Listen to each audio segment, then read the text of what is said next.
বড় ধরনের পরিবর্তন যুক্ত হতে যাচ্ছে নির্বাচনের প্রধান আইন আরপিওতে। গণপ্রতিনিধিত্ব আদেশের এই আইনকে রাজনৈতিক দলগুলো কিভাবে নিচ্ছে, আজকের ভোটের ট্রেনে আমরা কথা বলবো সে প্রসঙ্গে। দর্শক, নির্বাচন নিয়ে এখন টেলিভিশনের নিয়মিত আয়োজন ভোটের ট্রেনে স্বাগত জানাচ্ছি আমি বেলায়েত হোসাইন। আমরা শুরুতেই বলেছি ভোটের ট্রেনে আমরা আজকে আলোচনা করব আরপিওতে যে বড় ধরনের পরিবর্তনের প্রস্তাব করা হয়েছে নির্বাচন কমিশনের পক্ষ থেকে সে বিষয়ে। আমরা শুরুতে একটু দেখতে চাই যে নির্বাচন কমিশন আসলে কি ধরনের পরিবর্তন নিয়ে আসছে আরপিওতে। আমরা যদি দেখি যে না ভোটের বিধান ফিরিয়ে আনা হয়েছে, যদিও এই না ভোটটি সামগ্রিকভাবে ফিরিয়ে আনা হয়নি। মূলত যেসব আসনে একক প্রার্থী থাকবে বিনা প্রতিদ্বন্দ্বিতায় জয় ঠেকাতেই নির্বাচন কমিশন এই বিধানটি এনেছে।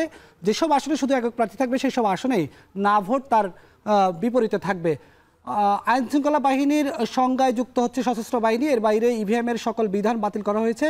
আর ফলাফল বাতিলে নির্বাচন কমিশনের ক্ষমতা পুনর্বহাল করা হয়েছে। আর ভোট গণনা শেষ না হওয়া পর্যন্ত কেন্দ্রে সাংবাদিকদের অবস্থান করতে বলা হয়েছে এবং সাংবাদিকরা কেন্দ্রে অবস্থান করবে। এর বাইরে যেসব রাজনৈতিক দলের কার্যক্রম নিষিদ্ধ করা হবে সেই দলের নিবন্ধনও বাতিল করবে নির্বাচন কমিশন।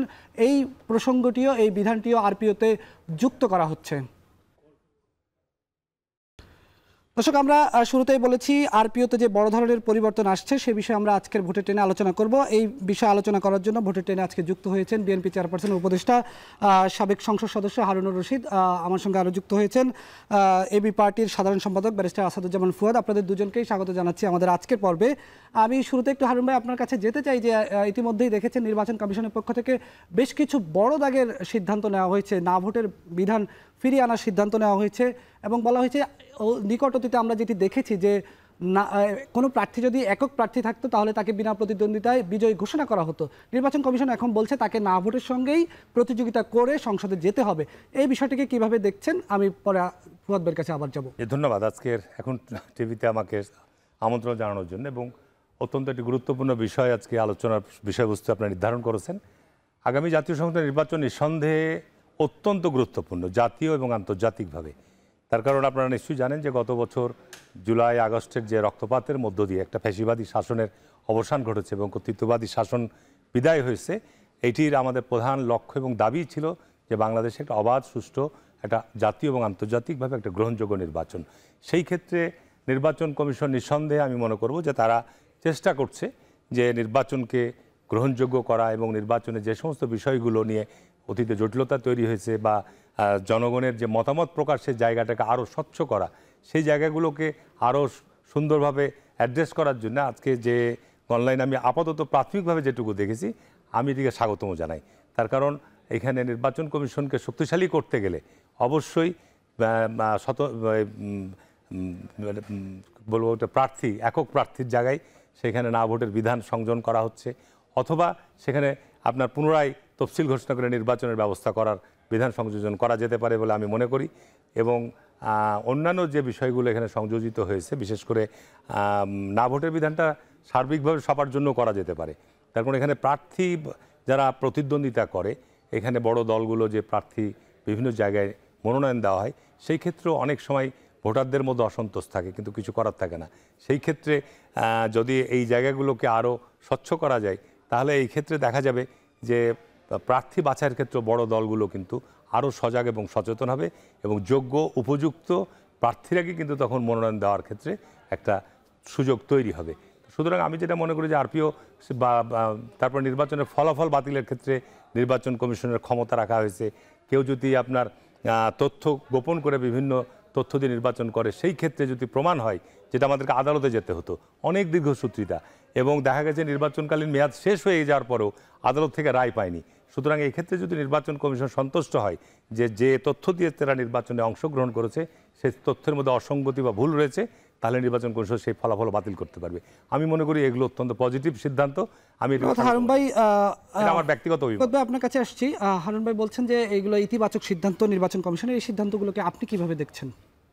ধন্যবাদ। প্রথম কথা হচ্ছে অফকোর্স আপনার কোড অফ কন্ডাক্টের ব্যাপারে যে বিষয়গুলো এসছে এগুলোকে স্বাগত জানাই, কিন্তু আমার কাছে বরাবরই মনে হয়েছে যে নির্বাচনটা আসলে আরও মৌলিক জায়গাতে অ্যাড্রেস করা দরকার, এবং সেই মৌলিক জায়গাতে কোনো সংস্কার প্রস্তাবনা আমি দেখতে পাইনি এখন পর্যন্ত। প্রথম কথা হচ্ছে যে 12.5 কোটি মানুষ ভোট দেবেন তারা আসলে ভোটার কিনা, তাদেরকে ভোটার বানানোর জন্য কি ধরনের ক্যাম্পেইন দরকার, কি প্রস্তুতি দরকার। বাংলাদেশের হিস্ট্রিতে কখনো ভোটারদেরকে সচেতন করবার জন্য কোনো ক্যাম্পেইন আমরা সিরিয়াসলি দেখি নাই। একটা দুইটা অ্যাডভার্ট, বিজ্ঞাপন, গান টান মিলায় ঝেলায়। কিন্তু আমার কাছে মনে হয়েছে যে নির্বাচন ভালো করবার জন্য প্রধানতম গুরুত্বপূর্ণ জায়গা হচ্ছে ভোটারদেরকেও অ্যাকাউন্টেবল করা কোনো না কোনো ফর্মে।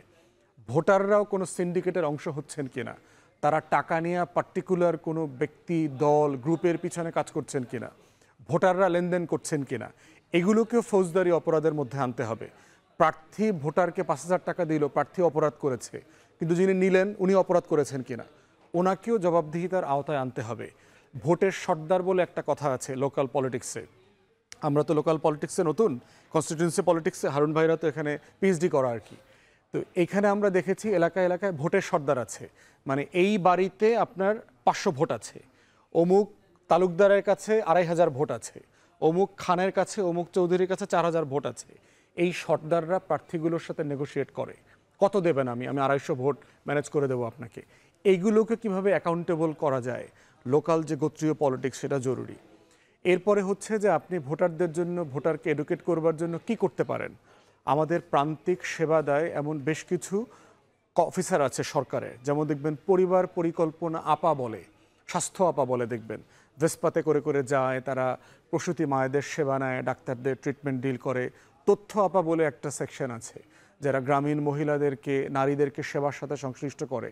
এই সেটটাকে যদি আপনি পরিকল্পিতভাবে ট্রেন করে ফেলেন, তারাই কিন্তু উঠান বৈঠক করে করে আপনার ভিডিও দেখাইতে পারবে, অডিও দেখাইতে পারবে। মিনার মতো সচেতনতামূলক কার্টুন তৈরি করেন, কুদ্দুস বয়াতির মতো লোকদেরকে দিয়ে গান তৈরি করেন, কাকে ভোট দেবে, কেন দেবে না, এইটা নিরাপত্তার একটা প্রশ্ন জড়িত আছে।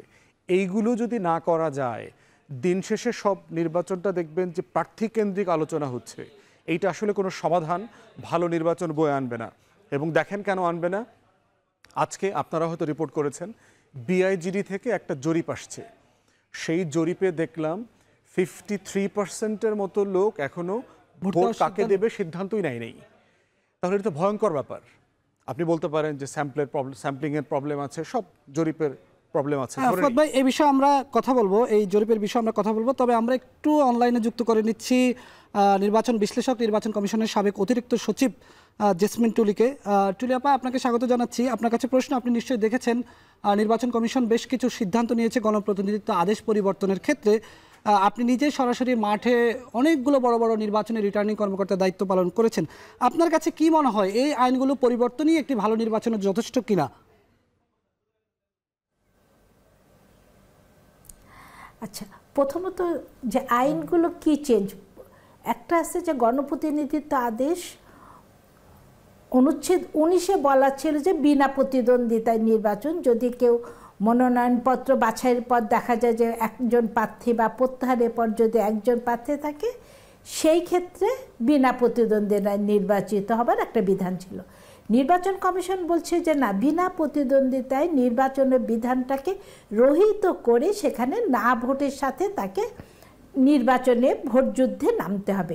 এই না ভোটটা আসলে সব প্রার্থীর ক্ষেত্রে প্রযোজ্য হওয়া উচিত, মানে নির্বাচনের ন্যায্যতা পাওয়ার জন্য এটা দরকার। নির্বাচনের একটা থাকে যে সবাই সমান সুযোগ, মনে করেন যে 3 জন প্রার্থী যেখানে আসে সেটাকে আপনি না ভোট দিচ্ছেন না, কিন্তু যিনি সর্বোচ্চ ভোট পাচ্ছেন তিনি মাত্র 5% ভোট পেয়ে দেখা যাচ্ছে জিতছে।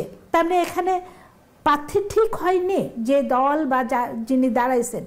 সেই জন্যে না ভোটটা, এর আগে যেটা ছিল 2008 সালেও কিন্তু না ভোট ছিল, তখন একটা প্রতীকী হিসাবে ছিল যে না ভোটের জন্যে কোনো অবস্থাতেই ফলাফলকে প্রভাবিত করা বা ফলাফল বাতিল হতো না। কিন্তু এখন যদি না ভোটকে একটা ক্যান্ডিডেট হিসাবে আইনে সংযুক্ত করা হয় এবং না ভোট যদি হাইয়েস্ট নাম্বার অফ ভোট পায় অন্য ক্যান্ডিডেট আছে, তাহলে সেই ক্ষেত্রে নির্বাচনটা বাতিল করার বিধান থাকলে রাজনৈতিক দলগুলো সচেতন হবে এবং চিন্তা করে ক্যান্ডিডেট দেবে যে এমন ক্যান্ডিডেট দেওয়া দরকার যা ভোটারদের মঙ্গলের জন্যে তারা কাজ করবে, ভোটারদের পছন্দের প্রার্থী জানে তারা হয়। শুধু যার টাকা আছে অথবা মাসেল পাওয়ার আছে তাকে মনোনয়ন দেওয়ার ক্ষেত্রে তারা দ্বিধায় পড়বে। এই জন্যে না ভোটাররা অবশ্যই কমিশন একটা ভালো সিদ্ধান্ত নিছে যে বিনা প্রতিদ্বন্দ্বিতা নির্বাচনটা রহিত হওয়া দরকার, এবং এখানে না ভোটটা সবার জন্য প্রযোজ্য করে ব্যালট পেপারে আনা, প্লাস ওই যে গণপ্রতিনিধিত্ব আদেশ 19 অনুচ্ছেদের আগে পরে, মানে এটা আগেই হবে, না ভোটটা অন্তর্ভুক্ত করে বিনা প্রতিদ্বন্দ্বিতায় রহিত করা এবং ব্যালট পেপারের মধ্যে নাকে একটা ক্যান্ডিডেট হিসাবে অন্তর্ভুক্ত করা। ধন্যবাদ টুলিয়াপা। টুলিয়াপা, আপনার সঙ্গে আবারও যুক্ত হব। আমি ফুয়াদ ভাই একটি প্রসঙ্গে কথা বলেছেন, এই প্রসঙ্গে আমরা কথা বলবো, তবে আজকে আমরা আরপিও নিয়ে যেহেতু কথা বলছি, আরপিও নিয়ে আরেকটু কথা বলতে চাই। আওয়ামী লীগের কার্যক্রম আপনি জানেন যে নিষিদ্ধ করা হয়েছে সরকারের পক্ষ থেকে, আর সেক্ষেত্রে নির্বাচন কমিশনও আওয়ামী লীগের নিবন্ধন স্থগিত করে দিয়েছে। আজকে আরপিওতে একটি বড় পরিবর্তনের নির্বাচন কমিশন প্রস্তাব করেছে, বা নির্বাচন কমিশন অনেকটা তারা খসড়াভাবে সিদ্ধান্ত নিয়েছে। সেটি হচ্ছে কোনো রাজনৈতিক দলের কার্যক্রম নিষিদ্ধ হলে সরাসরি সেই রাজনৈতিক দলের নিবন্ধন বাতিল হয়ে যাবে। তাহলে আর আওয়ামী লীগের রাজনীতি করার তো সেই অর্থে সুযোগ থাকছে না। হারুন ভাই কি বলবেন? না, সেটা তো এই পরিস্থিতিতে আওয়ামী লীগের মাঠে রাজনীতি করার কোনো সুযোগ নাই। তারা যদি এই মুহূর্তে নির্বাচনে অংশগ্রহণ করার বা প্রার্থী দেওয়ার চিন্তা করে যে কোনো ওয়েতে, তারা গণরোষের শিকার হবে। এবং এই ক্ষেত্রে আইন প্রয়োগকারী সংস্থা দিয়েও এই গণরোষকে আপনি দমাতে পারবেন না। সুতরাং আরপিও যদি এই ধরনের কোনো সংশোধনী এনে থাকে, আমি মনে করব যে আগামী নির্বাচনের জন্য এটি উপযোগী যথার্থ, এই কারণেই যে নির্বাচনটা তো আমাকে শান্তিপূর্ণভাবে করতে হবে। কিন্তু বিএনপি তো আওয়ামী লীগের সে অর্থে নিষিদ্ধ চাচ্ছে কি? বিএনপি না, বিএনপি নির্বাচনে আওয়ামী লীগকে নিষিদ্ধ চাচ্ছে কি চাচ্ছে সেটা ভিন্ন ইস্যু। সেটা আপনার দীর্ঘ সময়ের দীর্ঘ প্রশ্ন, অনেক কথা আছে এখানে। কারণ আওয়ামী লীগ বিগত 15 বছর যে অপশাসন দুঃশাসনের যে নজির সৃষ্টি করেছে, এটি বাংলাদেশে 50 বছরে কোনো রাজনৈতিক দল করে নাই। দ্বিতীয়ত হচ্ছে যে তারা এখনও পর্যন্ত জাতির কাছে তাদের অপরাধের জন্যে তাদের অনুশোচনা বা তাদের এটার জন্য তাদের ক্ষমা প্রার্থনা করা, এই ধরনের কোনো নজির এখন আমরা দেখিনি। সুতরাং আওয়ামী লীগের রাজনীতি ভবিষ্যৎ কোথায় গিয়ে দাঁড়াবে, কি হবে, এটা ভবিষ্যৎবাণী আমি করতে পারবো না। তবে এই মুহূর্তের হিসাবে আমি যেটা মনে করি যে এই মুহূর্তে আওয়ামী লীগের নাম নিয়ে বা আওয়ামী লীগের পতাকা নিয়ে কেউ যদি নির্বাচনে অংশগ্রহণ করতে চায়, গণরোষের শিকার হবে, এবং সেটা আইন শৃঙ্খলা বাহিনীর দ্বারাও এই গণরোষ রোধ করা সম্ভব হবে না। সুতরাং নির্বাচনকে অবাধ, সুষ্ঠু, শান্তিপূর্ণ করার জন্যে আমার মনে হয় যে এই চিন্তা বাদ রাখতে হবে আপনাকে। ফুয়াদ ভাই, আপনি একটি বিষয় বলছিলেন যে জিআইডির একটি জরিপে দেখা গেছে যে 53% মানুষ ভোট দিতে চাচ্ছেন না। অর্থাৎ আমরা এই যে না ভোট নিয়ে আলোচনা করছিলাম এতক্ষণ ধরে, এখনও বলা যায় যে 50% অর্ধেকের বেশি মানুষ না ভোটেরই পক্ষে আছে, অর্থাৎ তারা ভোটই দিবেন কোথায় এটা সিদ্ধান্ত নেয়নি। এই বিষয়ে আপনি যেটি আলোচনাটি করছিলেন শেষ করবেন। হ্যাঁ, মানে না ভোটের একটা বড় জায়গা হচ্ছে যে মতামত দেওয়া যে আমি আসলে সন্তুষ্ট না। এখন প্রশ্ন হচ্ছে যে তুলিয়াপা যেটা বলছিলেন যে এটাকে কি যদি মেজরিটি ভোট পায় কোনো কারণে, ধরেন এটাই সর্বোচ্চ ভোট পাইলো, সর্বোচ্চ ভোট পাইতে কিন্তু বেশি ভোট পাইতে হয় না। আপনি 35% ভোট পাইলেও দেখা যায় যে আপনি সর্বোচ্চ ভোট পেয়ে গেছেন, কারণ বাকি আরও কম্পিটিটিভ ভোটের জায়গাতে তো ভোট আলাদা হয়ে গেছে। এর ভিতরে হচ্ছে ধরেন কোনো একটা দল, ধরেন নিষিদ্ধ গোষ্ঠী বলছি, আওয়ামী লীগ, জাতীয় পার্টি, 14 দল মিলে একটা পারসিস্টেন্ট ক্যাম্পেইন করলো, একটা জায়গাতে তারা সব জায়গাতে না ভোট দেবে, তাহলে কি দিন শেষে কিন্তু একটা কনস্টিটিউশনাল ক্রাইসিস তৈরি হবে, এরকম একটা বিশাল সংখ্যক আসনে। নির্বাচন কমিশন সম্ভবত 2014টাকে চিন্তা করে এগুলো অনেক কিছু চিন্তা করছেন, আওয়ামী লীগের অভিজ্ঞতাগুলোকে মাথায় রেখে এবং আগের যে নির্বাচনের বাস্তবতাগুলো এসছে, সেখানে না ভোটটা আমরা কোন ফর্মে রাখবো, কোনো না কোনো ফর্মে রাখা উচিত, সেইটা আলোচনা করা দরকার। এবং সেটার কনসিকোয়েন্সটা কি হবে, সেটা কি নির্বাচন বাতিল হবে না এটা একটা সোশ্যাল প্রেশার হিসেবে রাখবেন যে ওই দলকে পরে এটা নিয়ে সিরিয়াস জবাবদিহিতার আওতায় আনা, কেন আপনার দলের প্রার্থী না ভোটের থেকেও বেশি কম ভোট পাইল। অতএব এটা একটা সিরিয়াস কনভারসেশন, এটা আলোচনা হওয়া দরকার। নির্বাচন কমিশনের সমস্যা হচ্ছে এই লোকগুলো গত 10 মাসে রাজনৈতিক দলগুলোর সাথে সংলাপ করবার সিরিয়াস কোনো চেষ্টাই করছেন না। তারা নিজেদেরকে এত বুদ্ধিমান লোক মনে করছেন, দু একটা পলিটিক্যাল পার্টি যেচে গিয়ে কথা বলেছে, জামাত গিয়ে কথা বলেছে, বিএনপি একবার গিয়েছে, কিন্তু সংলাপের কোনো আয়োজন, কথাবার্তা বলা, এবং তারা কেউ নির্বাচন করে না, রাজনীতি করা মানুষ না, তারা ইনফ্যাক্ট জানে না প্র্যাকটিক্যালি রিয়েলিটিগুলো কী হচ্ছে, আমরা কনস্টিটিউয়েন্সিতে কী ফেস করছি। এরপরে দেখেন আপনি বলছেন যে প্রতিদ্বন্দ্বী না থাকলে নির্বাচন হবে না, বিজয়ী করা যাবে না। 14 নির্বাচনকে মাথায় রেখে আপনি এটা করছেন, ফাইন, কিন্তু প্রশ্ন হচ্ছে জেনুইনলি তো এরকম রিয়েলিটি তৈরি হতে পারে। তাহলে এখন ধরেন কোনো জায়গাতে প্রার্থী নাই, কেউ জমা দেয় নাই, জেনুইনলি হয় নাই, আবার এটা এমনও হইতে পারে যে ভায়োলেন্স করে করা হয়েছে, সবাইকে ভয় ভীতি দেখায় সব প্রার্থীকে বসায় দেওয়া হয়েছে। উল্টাটাও তো হইতে পারে, সবাইকে বসায় দিছি যারা গুরুত্বপূর্ণ, জিততে পারতো, কিন্তু আমি আবার 2টা ডামি দাঁড় করায় দিলাম, ওখানে দাঁড় করায় দিলাম, তাহলে তো আমি আইন পূর্ণ করছি, কোনো সমস্যা নাই। তাহলে এখন 2টা ডামি আছে, 2টা ডামি হয়তো 2 ভোট পাইছে। তাহলে প্রশ্ন হচ্ছে এটা দিয়ে আপনি আসলে কি অ্যাচিভ করতে চান এবং কি মিসিং লিঙ্ক তৈরি হচ্ছে। করণীয় জায়গা যেটা আমি বলছিলাম, আরও যেটা গুরুত্বপূর্ণ করণীয় জায়গা, সেটা হচ্ছে ক্যাম্পেইন কস্ট নিয়ে একটা কথা আছে, যে তফসিলে অথবা আপনি পরবর্তীতে যে টাকার হিসাব দিবেন সেই টাকাটা অ্যাকাউন্টে আসছে এমন একটা প্রমাণ দিতে হবে। এরকম একটা দেখলাম যে ব্যাংক অ্যাকাউন্টের মাধ্যমে লেনদেনটা হয়েছে। বাংলাদেশের রাজনৈতিক দলকে কে ব্যাংক অ্যাকাউন্টে টাকা দিবে? এই যে হাজার হাজার কোটি টাকা ব্যবসায়ীরা দিবে, এটা কিভাবে দিবে? 25 লাখ টাকায় তো মেম্বার নির্বাচন করা যায় না। কালো টাকার প্রভাব এই বিষয়ে পর্যন্ত প্র্যাকটিক্যালি হয়তো অ্যাড্রেস করতে হবে, নির্দেশনা নাই। আবারও আলোচনা করব আপনাদের সঙ্গে। আমি একটু শেষবারের মতো টুলিয়াপার সঙ্গে আরেকবার যুক্ত হচ্ছি। টুলিয়াপা, একটি গুরুত্বপূর্ণ সংশোধনী প্রস্তাবনা এসেছে আরপিওতে, যেটি গত আওয়ামী লীগ সরকার বাতিল করেছিল। আরপিওতে ছিল 2008-এর নির্বাচনে আমরা দেখেছি যে আইনশৃঙ্খলা বাহিনীর সংজ্ঞায় সেনাবাহিনীকে যুক্ত করা ছিল, সেটি আপনিও সেই কমিশনের অধীনেই ছিলেন, শামসুল হুদা কমিশন যেটি করেছিল। এর পরের কমিশনগুলোতে সেইটা বাতিল করা হয়েছে। এই নতুন করে সেনাবাহিনীকে নিয়ে আসার ক্ষেত্রে নির্বাচনের মাঠে কি ধরনের পরিবর্তন আসতে পারে আইনশৃঙ্খলা পরিস্থিতি নিয়ন্ত্রণের ক্ষেত্রে? আচ্ছা, আসলে এই যে আমাদের আইন শৃঙ্খলা আইন প্রয়োগকারী সংস্থাতে সেনাবাহিনী অন্তর্ভুক্ত হয়েছিল আসলে 2001 সালে। 2001 সালে প্রথমে এটা অন্তর্ভুক্ত হয়েছিল, ওটাই ছিল। তারপরে এসে 2009 সালে যখন আওয়ামী লীগ 2008-এর অর্ডিন্যান্স ছিল, 2009-এ যখন আইন পাশ করতে গেল তখন ওই প্রতিরক্ষা বিভাগের কর্মবাহিনী এই কথাটাকে ডিলিট করে দিল, দেওয়ার ফলে আর্মি বাদ হয়ে গেল। আর্মি থাকলে কি হয়, আমাদের দেশের মানুষ অ্যাটলিস্ট একটা জায়গাতে আস্থার একটা জায়গা তারা মনে করে যে হ্যাঁ পুলিশ তো আমাদের সাথেই থাকে, খুবই পরিচিত, তারা পয়সা লেনদেন করে বা আমাদের সাথে প্রতিনিয়ত যে ভয় ভীতিটা থাকে সেটা আর্মিকে থাকে। তা নির্বাচনের একটা বড় ক্ষেত্র পরিবেশটা তখনই নিশ্চিত করা যায় যদি এই আইন শৃঙ্খলা বাহিনীগুলো সব যথাযথভাবে তাদের দায়িত্ব জায়গাগুলো ঠিক রাখে। এবং আর্মি একটা ভালো পজিটিভ দিক, যেটা আমাদের সব রাজনৈতিক দলগুলো সবসময় চেয়ে থাকে, ইভেন যারা বিরোধে থাকে সরকারি দল ছাড়া, বিরোধে যারা তারা সবসময় বলে থাকে যে সেনাবাহিনীটা নির্বাচনে থাকা প্রয়োজন। আপনি একটু দিলেন, আমি ফুয়াদ ভাইয়ের একটা কথার সাথে একটু সংযোগ করি যে আসলে আমাদের আর্থিক লেনদেনে একটা শৃঙ্খলা অবশ্যই আনা দরকার। ব্যাংকিং চ্যানেল ছাড়া কোনো রকম আর্থিক লেনদেন হলে বিগত সময়গুলো যেইভাবে পয়সা টাকা, কালো টাকা এবং বেহিসাবিভাবে যে ব্যবহার করা হয়েছে বিভিন্ন ক্ষেত্রে, সেটা হয়তো কমানোর চেষ্টা করা যাবে এই একটা জায়গায়। আর দ্বিতীয় আরেকটা ফুয়াদ ভাই একটা খুবই গুরুত্বপূর্ণ কথা বলেছে যে এই নির্বাচন কমিশন আসলে পলিটিক্যাল পার্টিগুলোর সাথে অবশ্যই বসা উচিত। এই যে আরপিও চূড়ান্ত, আমার ধারণা যে ওনারা হয়তো খসড়াটা করে পলিটিক্যাল পার্টিগুলোর সাথে বসবে এবং ওনারা যে খসড়াগুলো দিচ্ছে, যেমন না ভোটের বিধান, আইন শৃঙ্খলা বাহিনীর মধ্যে হলো সেনাবাহিনীকে অন্তর্ভুক্ত করা, তারপরেও যে নির্বাচনে ভোটের জায়গায় যে নির্বাচনের জায়গায় ভোট করেছিল গত নির্বাচন কমিশন, সে জায়গায় পরিবর্তন করে পুরো নির্বাচন বাতিল করা, এগুলো কিন্তু নির্বাচন সংস্কার কমিশনেরও সুপারিশ ছিল।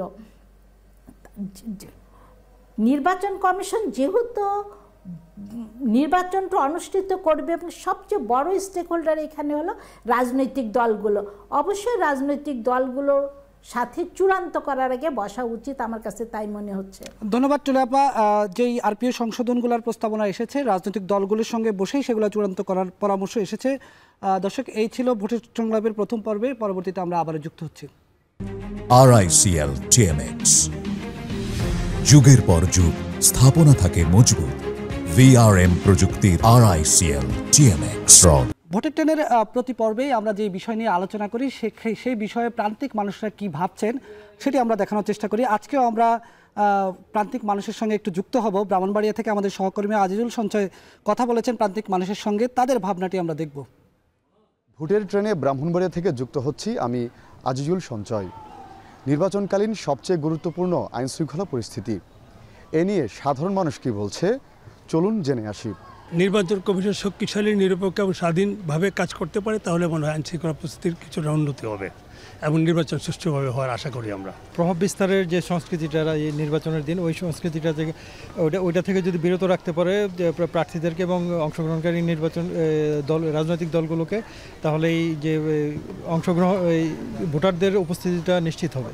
আগামী নির্বাচনটা হবে যে এমনিতে অনেকটা চ্যালেঞ্জিং, তো এই ক্ষেত্রে চ্যালেঞ্জ মোকাবেলা তুলে আনাটা কঠিন হলেও অসম্ভব বলে মনে করি না। আমরা অন্তর্বর্তীকালীন সরকারের উপর আস্থা রাখি, প্রভাবশালী দলগুলা যে ভোট দখল করার এবং কেন্দ্রগুলোকে দখল করার চেষ্টা করে, এটা কমে যাবে। মতপার্থক্য থাকতেই পারে, কিন্তু ভোটের ক্ষেত্রে, নির্বাচনের ক্ষেত্রে এই মতপার্থক্য থাকা উচিত না, থাকবেও না। নির্বাচনের বিষয়ে শেষ পর্যন্ত সবাই ঐক্যবদ্ধ থাকবে, একমত থাকবে, অবাধ সুষ্ঠু নিরপেক্ষ নির্বাচন অনুষ্ঠিত হবে ইনশাআল্লাহ, আমার দৃঢ় বিশ্বাস। আমরা নিশ্চয়ই সেটা প্রত্যাশা করি, একটা অবাধ সুষ্ঠু এবং নিরপেক্ষ নির্বাচন অনুষ্ঠিত হবে। নির্বাচনের অনেকটা সময় বাকি আছে, এই সময় আসলে অনেক কিছু পরিবর্তন হতে পারে, সেই পরিবর্তনের অপেক্ষাটা আমরা করি। নির্বাচনকালীন আইনশৃঙ্খলা পরিস্থিতি নিয়ে সাধারণ মানুষের নানা মত থাকলেও প্রত্যেকেরই চাওয়া একটি অবাধ, সুষ্ঠু এবং শান্তিপূর্ণ নির্বাচন। হারুন ভাই, যে বিষয়টি নিয়ে আমরা কথা বলছিলাম, যে আসলে আমরা না ভোটের বিধান নিয়ে কথা বলছিলাম, রাজনৈতিক দলের কার্যক্রম নিয়ে কথা বলছিলাম, একটি গুরুত্বপূর্ণ বিষয় আসলে সেনাবাহিনী যে প্রসঙ্গটা আমরা তুলছিলাম, এই প্রসঙ্গের আর্থিক লেনদেনের বিষয়ে ফুয়াদ ভাই একটা প্রসঙ্গ তুলেছেন। তবে আমি একটু সেনাবাহিনী প্রসঙ্গে আসতে চাই। সেটা হচ্ছে, বিগত কয়েকটি নির্বাচনে আমরা দেখছি যে সেনাবাহিনী নিয়ে এক ধরনের গোজামিল ছিল নির্বাচনের ক্ষেত্রে ভোটের মাঠে। স্ট্রাইকিং ফোর্স বলা হচ্ছে, আবার এই সরকারও বারবারই বলেছে তারা স্ট্রাইকিং ফোর্স হিসেবে সেনাবাহিনীকে নির্বাচনের মাঠে রাখবে, কিন্তু আজকে নির্বাচন কমিশন বলল আইনশৃঙ্খলা বাহিনীর সংজ্ঞায় সেনাবাহিনী যুক্ত হবে। দুটার পার্থক্যটা কিভাবে আপনারা মূল্যায়ন করবেন? ধন্যবাদ। আসলে আমি গত 30 বছর যাবৎ জাতীয় সংসদ নির্বাচনে নিজে প্রার্থী হিসাবে প্রতিদ্বন্দ্বিতা করে আসি, এবং বাংলাদেশে নির্বাচন যেসব কারণে বিতর্কিত হয়েছে বা যেসব বিষয়গুলো নিয়ে আমাদের প্রশ্ন দাঁড়ায়, সেসব ক্ষেত্রে আমি যেটা মনে করি যে আগামী জাতীয় নির্বাচনে যারা আমরা নির্বাচনে প্রতিদ্বন্দ্বিতা করব, রাজনৈতিক দলসমূহ এবং প্রার্থীরা, তাদের সবচাইতে একটি গুরুত্বপূর্ণ দায়িত্বশীল ভূমিকা রয়েছে নিজ নিজ নির্বাচনী এলাকায়। দ্বিতীয় হচ্ছে যে আজকে বিভিন্ন আইন প্রয়োগকারী সংস্থা এবং প্রশাসন, তাদের উপর এটা একটা বিরাট বড় আমানত, তাদের একটা দায়িত্ব যে বাংলাদেশে দীর্ঘদিন পর যে নির্বাচনটা অনুষ্ঠিত হতে যাচ্ছে, এই ক্ষেত্রে তাদের উপর যে দায়িত্ব রাষ্ট্র দিবে, এটাকে তাদেরকে অত্যন্ত নিরপেক্ষভাবে, সুষ্ঠুভাবে তাদেরকে পালন করতে হবে। এই ক্ষেত্রে আপনি যেটা বললেন যে আজকে আইন শৃঙ্খলা বাহিনী, সশস্ত্র বাহিনীকে আইন শৃঙ্খলা বাহিনী সংজ্ঞায়িত করা হয়েছে, আমরা কিন্তু বরাবরই বলে আসি যে বাংলাদেশের সশস্ত্র বাহিনীকে এই নির্বাচন পরিচালনার সময় দায়িত্বে রাখা উচিত, এবং 2001 সালে ছিল, 2011 সময় আরবি ব্যাগ সরকারের সময়ও ছিল, পরবর্তীতে এই কর্তৃত্ববাদী সরকার এসে সেটাকে বিলুপ্ত করে দেয়, তাদের যেহেতু ভিন্ন উদ্দেশ্য ছিল। তা আমি মনে করি যে বাংলাদেশের সশস্ত্র বাহিনীতে বাংলাদেশের মুক্তিযুদ্ধ বলেন, বাংলাদেশের সংবিধান রক্ষা বলেন, গণতন্ত্রের ক্ষেত্রে তাদের একটা বিরাট ভূমিকা অবদান আছে। সেই ক্ষেত্রে এখনও বাংলাদেশ সশস্ত্র বাহিনীর প্রতি জনগণের যে বিশ্বাস এবং আস্থাটা রয়েছে, সেই ক্ষেত্রে আগামী জাতীয় নির্বাচনে আমি মনে করি যে সশস্ত্র বাহিনী থাকলে মাঠের আইন শৃঙ্খলার পরিস্থিতি নিয়ন্ত্রণে রাখার জন্যে বা যে কোনো যুদ্ধে বিজয় লাভ করার জন্য ডেমনস্ট্রেশনটা হচ্ছে একটা ভেরি ইম্পর্টেন্ট জিনিস।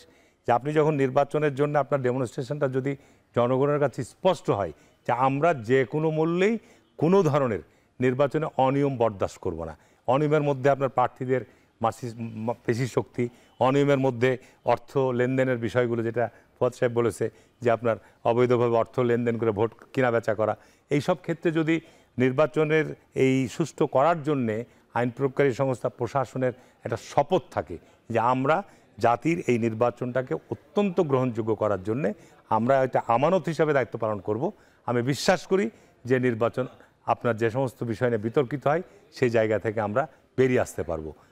ধন্যবাদ হারুন ভাই। ফুয়াদ ভাই, সেনাবাহিনীকে তো একসময় শুধু আইনশৃঙ্খলা বাহিনীর সংজ্ঞায়ও নয়, বিচারিক ক্ষমতা দেওয়ারও কিন্তু বিভিন্ন সময় দাবি উঠেছে, আমরা দেখেছি।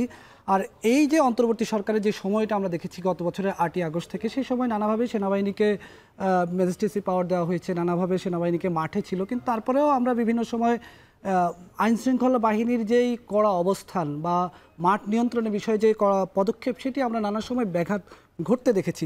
সেই বাস্তবতায় সেনাবাহিনী এখন আইনশৃঙ্খলা বাহিনীর সংজ্ঞায় যুক্ত হচ্ছে।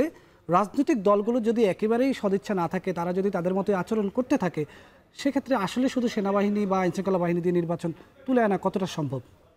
এটা যথেষ্ট চ্যালেঞ্জিং। আর একটা বিষয় হচ্ছে যে আপনার যে পুলিশ ফোর্স ছিল, ধরেন হারুন ভাইরা সবচেয়ে ভালো নির্বাচন করেছে ধরেন 2001 একের পরে তার ভালো নির্বাচন হয়নি, তো তখন পুলিশ বাহিনীর যে পেশাদারিত্বটা ছিল সেটা আজকে তো একদম নড়বড়ে হয়ে জিরোতে চলে আসছে, এবং এটা গেইন করার চেষ্টা করছে গত বছর। 60% প্লাস পুলিশ ফোর্স হচ্ছে আপনার আওয়ামী লীগের সময়কার রিক্রুট, ছাত্রলীগ, যুবলীগ, তারপরে হচ্ছে আপনার গোপালগঞ্জ, এই যে তরিকাগুলোতে রিক্রুটমেন্ট হয়েছে, এবং যে কারণে আমরা একটা প্রচুর নিষ্ক্রিয়তা দেখতে পাচ্ছি পুলিশ ফোর্সের ভিতরে।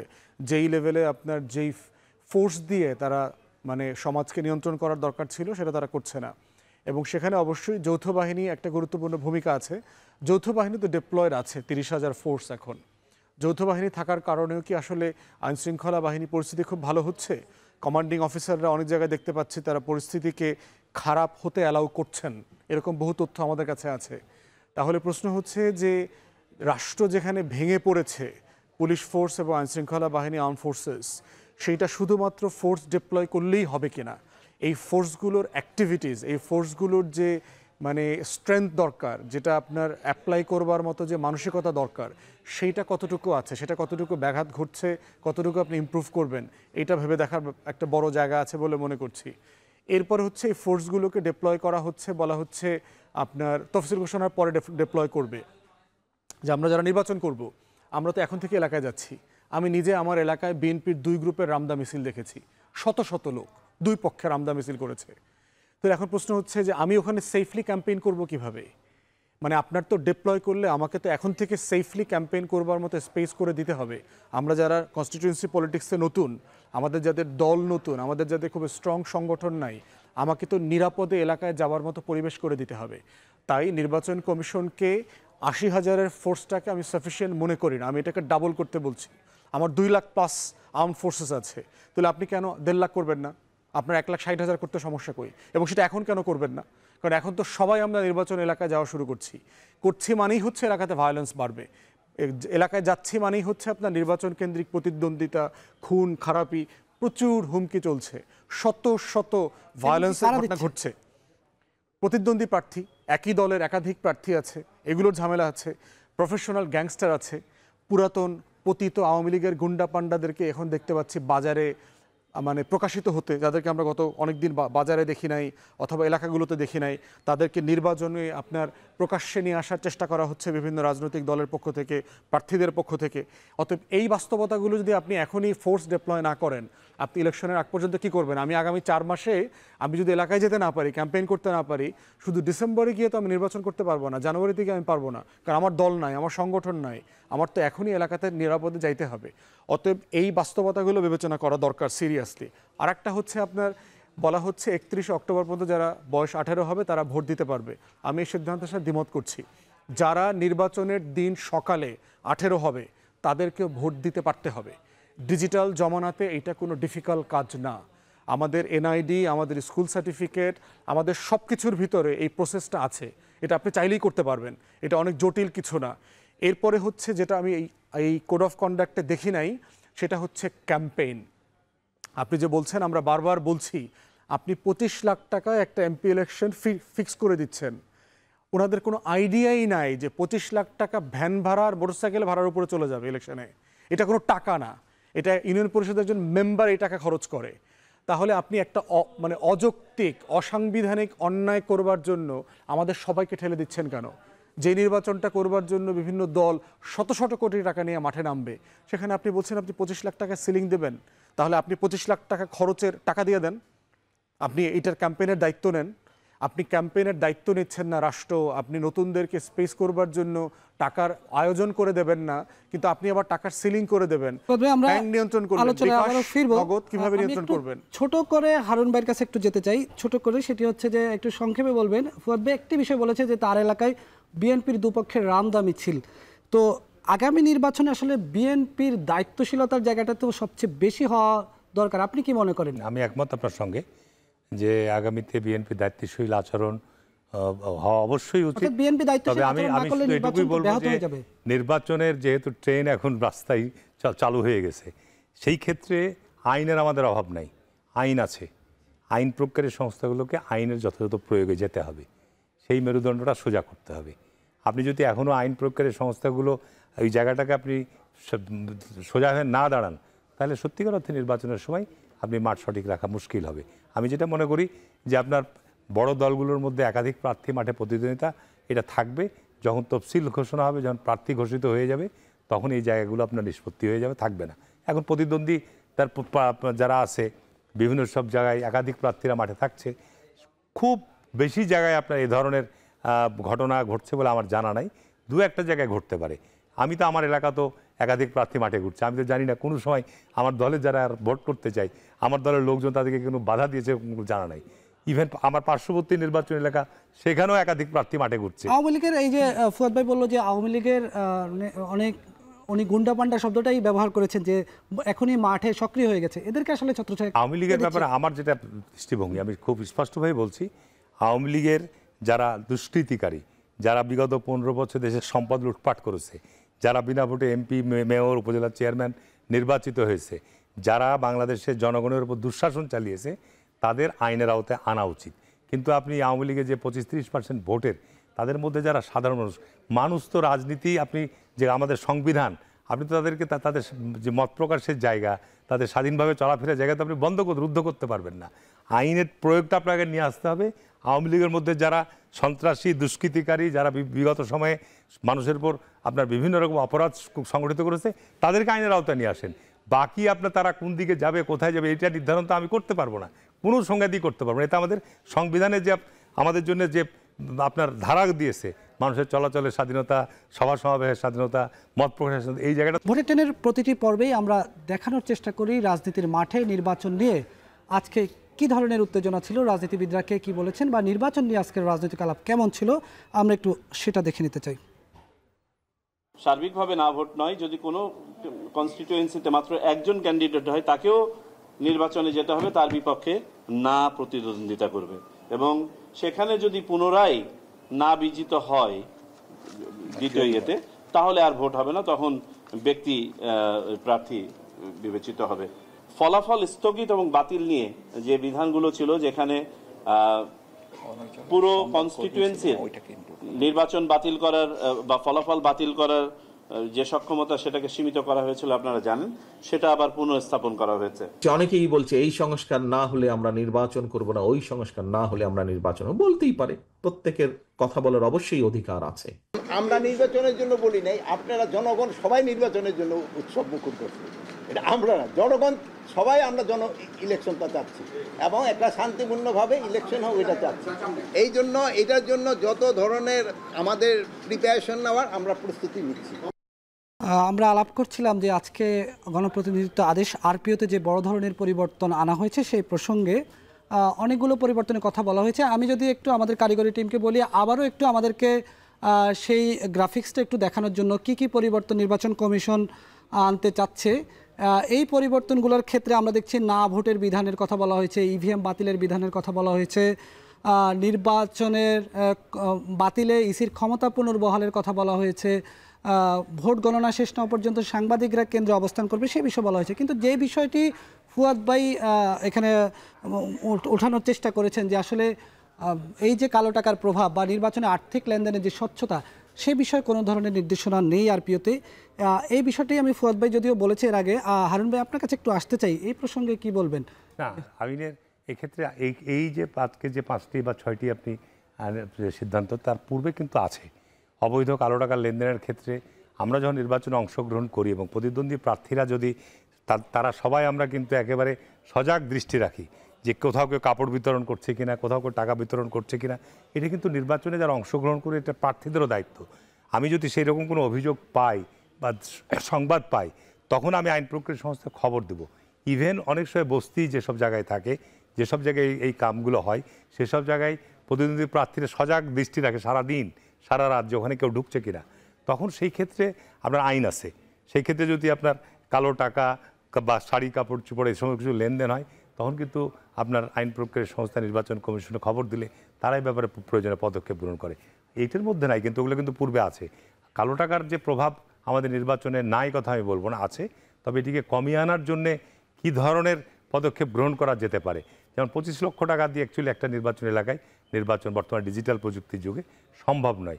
এক্ষেত্রে এই জায়গাগুলোকে আরও মানে আমি মনে করি যে বাস্তবতার সাথে চিন্তা ভাবনা করা উচিত। আর কালো টাকার প্রভাব কিভাবে কমানো যায় এটিকে আরও বিচার বিশ্লেষণ করে রাজনৈতিক দলসমূহের সাথে আলোচনা করে এই বিষয়গুলো আমরা সুনির্দিষ্ট কিছু আইনের সংশোধন প্রয়োজন হলে বা সংযোজন প্রয়োজন হলে করা যেতে পারে। এটার ক্ষেত্রে আপনি যথেষ্ট মনে করেন কিনা যেভাবে আছে এখন কোড অফ কন্ডাক্টে কালো টাকার বিষয়টি, আপনি যেটা বলছিলেন যে নির্বাচনের যে ব্যয়ের সীমাটি নির্ধারণ করে দেওয়া হয়েছে এটি দিয়ে আসলে সম্ভব না, সেক্ষেত্রে অবৈধ লেনদেনের যে একটা ব্যাংকিং চ্যানেলের কথা বলছেন সেটিও অনেকটা অস্বচ্ছ, এই বিষয়ে আর কি বলবেন? প্রথম কথা হচ্ছে যে নির্বাচন কমিশনকে বুঝতে হবে যে খরচটা প্রার্থীর কোথায় হয়। যেমন ধরেন আমাদের একটা হলো যে বড় দলগুলোতে টিকিট পাওয়া পর্যন্ত একটা লেনদেন আছে, টিকিট বাণিজ্য আছে, আমি ওই বাণিজ্যটা আলাদা করে রাখতেছি। নির্বাচনে আপনার একটা হচ্ছে উপকরণ সামগ্রিক আপনাকে তৈরি করতে হয়, লিফলেট করতে হয়, ব্যানার করতে হয়, ফেস্টুন করতে হয়, এরপরে হচ্ছে এগুলো বিলি করা, এগুলো সাঁটার জন্য আলাদা লোক লাগে। আমরা বলেছিলাম যে নির্বাচন কমিশন একটা কমন লিফলেট ব্যানার করে দেখ, ধরেন একটা কমন পোস্টারে ওই এলাকার সকল প্রার্থী দল এবং ভোটার মানে মার্কার তালিকা দেওয়া থাকবে। এই কমন পোস্টারটা ওনারা সেটে দেবেন সব জায়গাতে, তাহলে হচ্ছে যে আমার একটা খরচের জায়গা কমে গেল। কমন জনসভার কথা বলেছিলাম যে নির্বাচন কমিশনের উদ্যোগে স্থানীয় প্রশাসন একটা ইউনিয়নে কয়টা প্রোগ্রাম হওয়া দরকার, 3টা সমাবেশ হওয়া দরকার, ধরেন 3টা সমাবেশ লোকাল প্রশাসনের উদ্যোগে নির্বাচন কমিশনের উদ্যোগে এটা আয়োজন করা হবে। সব দল সেখানে অংশগ্রহণ করবে, যার যার ম্যানিফেস্টো এবং প্রশ্ন উত্তর ওইখান থেকে তারা নেবে।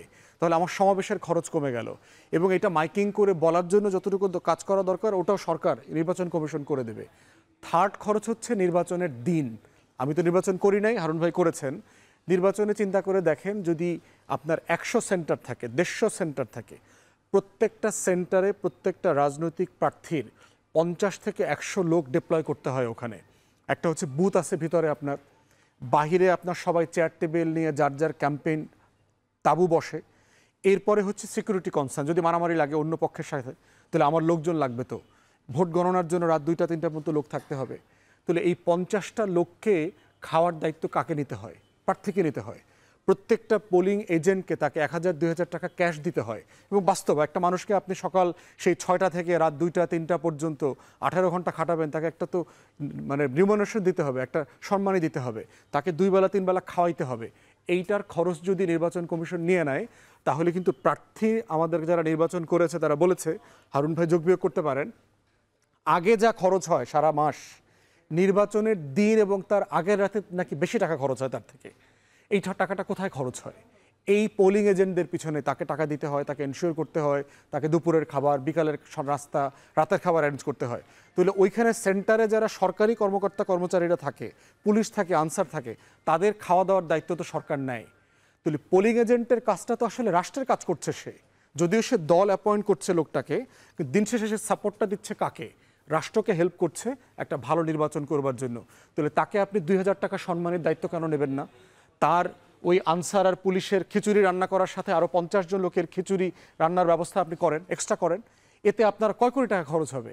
আপনার হাজার হাজার কোটি টাকার বাজেটের ভিতরে আপনার হয়তো 10 কোটি, 15 কোটি, 20 কোটি টাকা লাগবে, কিন্তু প্রার্থীর জায়গা থেকে কিন্তু সে কোটি কোটি টাকার মানে হেনস্থা থেকে বের হয়ে আসবে।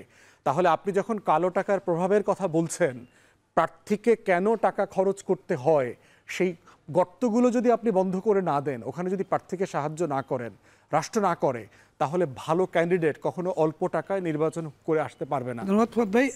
একেবারে শেষের দিকে আমরা চলে এসেছি। হারুন ভাইয়ের কাছেই শেষ প্রশ্নটা একটু রাখতে চাই যে এখন আসলে নির্বাচন কমিশন যেই আরপিও সংশোধনগুলোর প্রস্তাবনা নিয়ে এসেছে বা তারা খসড়া সিদ্ধান্ত নিয়েছে, এগুলো আসলে বাস্তবায়ন কীভাবে হবে? এখন পর্যন্ত তো আরপিও নিয়ে সেভাবে রাজনৈতিক দলগুলোর সঙ্গে নির্বাচন কমিশন আলোচনা করেনি। আমরা জানি যে নির্বাচনের যেই প্রধান এই আইনটি সংসদে পাশ হয়, এখন আসলে প্রক্রিয়াটা কি হবে? আমার তো মনে হয় কেবল আজকে আপনার এটা তারা খসড়া প্রকাশ করেছে, নিশ্চয়ই সময় আছে, হয়তো রাজনৈতিক দলগুলোর সাথে আলোচনা করতে পারে।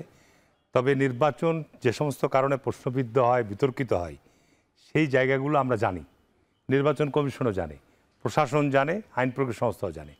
যদি আপনার সেই সব জায়গাগুলো আমরা দূর করতে পারি তাহলে এটা জাতির কাছে একটা গ্রহণযোগ্য, আন্তর্জাতিকভাবে গ্রহণযোগ্য নির্বাচন হবে। ব্যারিস্টার ফুয়াদ যে কথাগুলো বলেছে যে আপনার অনেকগুলো দায়িত্ব, এই উপমহাদেশে বিশেষ করে বৃহত্তর গণতান্ত্রিক দেশ ভারত, সেখানে নির্বাচনে প্রতিদ্বন্দ্বিতা হয়, কিন্তু সেখানে নির্বাচনে অনিয়ম কারচুপির অভিযোগ কিন্তু খুব মোটা দাগে নাই। সুতরাং আমাদের এখন সর্বপ্রথম আমাকে দৃষ্টি দিতে হবে যে আগামী জাতীয় সংসদ নির্বাচনে মোটা দাগে যেন কোনো ধরনের অনিয়ম বা অব্যবস্থাপনা এই সমস্ত অভিযোগগুলো না আসে। ভোটাররা যেন সুষ্ঠুভাবে ভোট কেন্দ্রে যেতে পারে, প্রার্থীরা যেন সুষ্ঠুভাবে তাদের প্রচার প্রচারণা চালাতে পারে, ছোট দল হোক বড় দল হোক, এইসব ক্ষেত্রে যে পদক্ষেপগুলো গ্রহণ আইন আছে, এই আইনগুলো যেন যথাযথভাবে প্রয়োগ হয়। তাহলে কিন্তু আপনার আমাদের যে দীর্ঘদিনের যে প্রত্যাশা, দীর্ঘদিনের যে স্বপ্ন, গণতন্ত্রকে আপনি যদি একটা সত্যিকার অর্থে জায়গায় নিয়ে যেতে চান, একটা গণতান্ত্রিক চর্চা আমাদের প্রয়োজন। এটা আমাদের গত 50 বছর বারবার আমরা ধাক্কা খেয়েছি এবং বারবার আমরা বাধাগ্রস্ত হয়েছি, যে কারণে আমরা এই পর্যায়ে এসে দাঁড়িয়েছি। আমি মনে করি যে আগামী নির্বাচন আমাদের এই সমস্ত অসঙ্গতিগুলো দূর করতে পারবো। সকল রাজনৈতিক দল অত্যন্ত নিজেদেরকে একে অপরের প্রতিদ্বন্দ্বী হিসাবে, প্রতিপক্ষ হিসাবে না ভেবে প্রতিদ্বন্দ্বী মনে করে আমরা নির্বাচনে অংশগ্রহণ করব। জয় পরাজয় একজন হবেই, সেটাকে আমরা অত্যন্ত খোলাভাবে মেনে নেব। তাহলে পরে আমরা মনে করি আমাদের ধন্যবাদ আপনাদের দুজনকে আমাদের সঙ্গে আজকের ভোটের টেনে যুক্ত হওয়ার জন্য। দর্শক, এই ছিল আজকের ভোটের টেনের আয়োজন। সাথে থাকার জন্য ধন্যবাদ।